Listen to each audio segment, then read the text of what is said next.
ஓம் நம சிவாய. வணக்கம் நண்பர்களே. ஸ்ரீ இடவம் யூடியூப் சேனலுக்கு உங்களை அன்புடன் வரவேற்கிறேன்.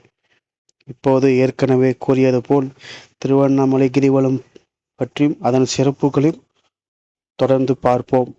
இதில் ஒவ்வொரு லிங்கத்தின் சிறப்புகளையும் தனித்தனி வீடியோவாக பார்ப்போம். அதில் இன்று முதலில் கிரிவலம் என்றால் என்ன, அதனை எப்படி ஆரம்பிக்க வேண்டும், பின் எப்படி முடிக்க வேண்டும் என்பதை பார்ப்போம். கிரிவலம் மனிதர்கள் மட்டுமே வலம் வந்த ஒரு வலம் அல்ல. இது தேவர்களும் முனிவர்களும் சித்தர்களும் ரிஷிகளும் ஞானிகளும் ஏன் உலகத்தை ஆளும் தாய் உண்ணாமலை அம்மனும் கிரிவலம் வந்த பாதைதான் இன்று நாம் பயன்படுத்தும் கிரிவலப் பாதை. 365 நாட்களும் கிரிவலம் ஒரு தகுந்த நாட்களாகும். இருப்பினும் ஒவ்வொரு கிழமைகளும் அதற்கான பலன் இருக்கிறது. அது என்னவென்பதை பின்வரும் காண்போம். ஞாயிற்றுக்கிழமை கிரிவலம் வருவதால் சிவபதவி கிடைக்கும். திங்கட்கிழமை கிரிவலம் வந்தால் இந்திரன் பதவி கிடைக்கும். செவ்வாய்க்கிழமை கிரிவலம் வந்தால் கடன் சுமை குறையும். புதன்கிழமை கிரிவலம் வந்தால் கலைகளில் தேர்ச்சி பெறலாம். வியாழக்கிழமை கிரிவலம் வந்தால் ஞானம் பெறலாம். வெள்ளிக்கிழமை கிரிவலம் வந்தால் வைகுந்தம் பாக்கியம் கிடைக்கும். சனிக்கிழமை கிரிவலம் வந்தால் பிறவிப்பிணி நீங்கும். அதுபோல ஒவ்வொரு திதிகளும் ஒரு பலன் இருக்கிறது. அதனையும் காண்போம். அமாவாசை திதியில் வந்தால் கவலை மற்றும் விஷப்பிணிகள் நீங்கும். சில பேருக்கு மந்திரம் தந்திரம் அது பற்றிய பயமெல்லாம் இருக்கும் இல்லைங்களா, அதெல்லாம் நீங்கிறதுக்கான வாய்ப்பு அமையும். பௌர்ணமி திதியில் கிரிவலம் வந்தால் அருள் செல்வம் வளம் பெருகும். பிரதோஷ திதியில் கிரிவலம் வந்தால் பாவம் போகும். சிவராத்திரி அன்று கிரிவலம் வந்தால் பிறவிப்பிணி நீங்கும். ஏகாதசி அன்று கிரிவலம் வந்தால் சகல பீடைகளும் ஒழியும். துவாதசி திதி அன்று கிரிவலம் வந்தால் பிறவா நிலையை அடைவார்கள். அஷ்டமி திதியில் கிரிவலம் வந்தால் தீவினைகள் அகலும். மாத பிறப்பு அன்று கிரிவலம் வந்தால் பாவங்கள் மறையும். மாத பிறப்புனா தமிழ் மாத பிறப்பு, தை மாசி பங்குனி போன்ற மாத பிறப்புகள். மாசி மகம் அன்று கிரிவலம் வந்தால் தேவர்களுக்கு இடையான பலனை பெறலாம். இத்தகைய சிறப்பு மிக்க கிரிவலத்தை மேலும் சிறப்பாக ஒவ்வொரு லிங்கத்தின் வாயிலாகவும் அறிந்து கொள்ள முடியும். அதனை பின்வருமாறு பார்ப்போம். கிரிவலம் என்பது அனைவருக்கும் தெரிந்தது. கிரி என்றால் மலை, மலை வலம் என்பது சுற்றி வருதல், மலையை சுற்றி வருவது அதற்கு அர்த்தம். கிரிவலம் மலையின் உயரம் பார்த்தீங்கன்னா 2668 அடி உயரம் கொண்டது. மலையை 14 கிலோமீட்டர் சுற்றி வருகிற ஒரு கிரிவலம் ஆகும்.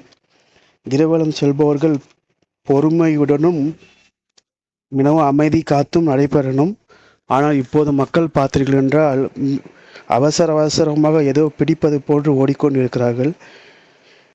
அண்ணாமலை சாஸ்திரத்தின்படி கிரிவலம் செல்வோர் ஒரு கர்ப்பிணி எப்படி தன் குழந்தை சுமந்து நடக்கும்போது தரையில் காது படுகிறதா இல்லையா என்று தெரியாதது போல் நடப்பாலோ அது போன்று ஒரு அமைதியுடனும் கண்ணியத்துடனும் அமைதியாக நடந்து வர வேண்டிய ஒரு செயல்முறையாகும் கிரிவலம். நம் முழு மனதையும் அண்ணாமலையார் பாதத்தில் வைத்து நாம் அதனை அடைய வேண்டும். அண்ணாமலையின் காவல் தெய்வம் போதமாகும்.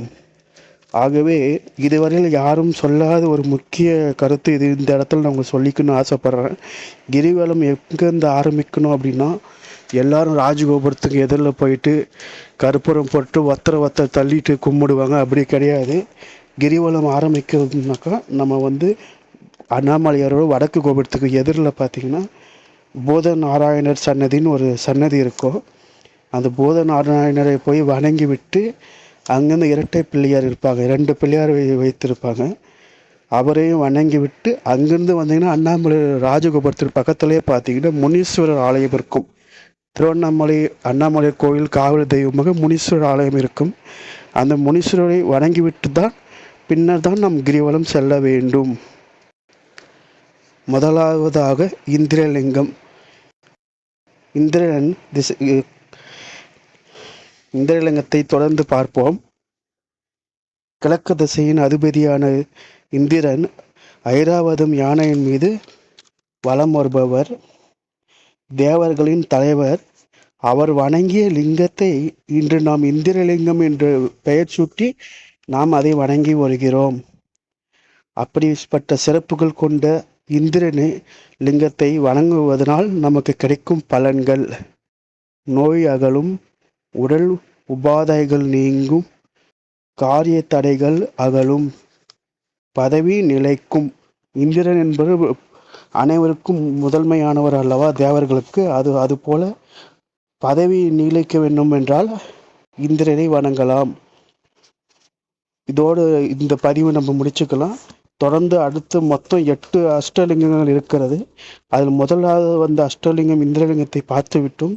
மீதி 7 லிங்கத்தினுடைய சிறப்புகளையும் அதனுடைய விசேஷங்களையும் தொடர்ந்து உங்களுக்கு கூற இருக்கிறேன்.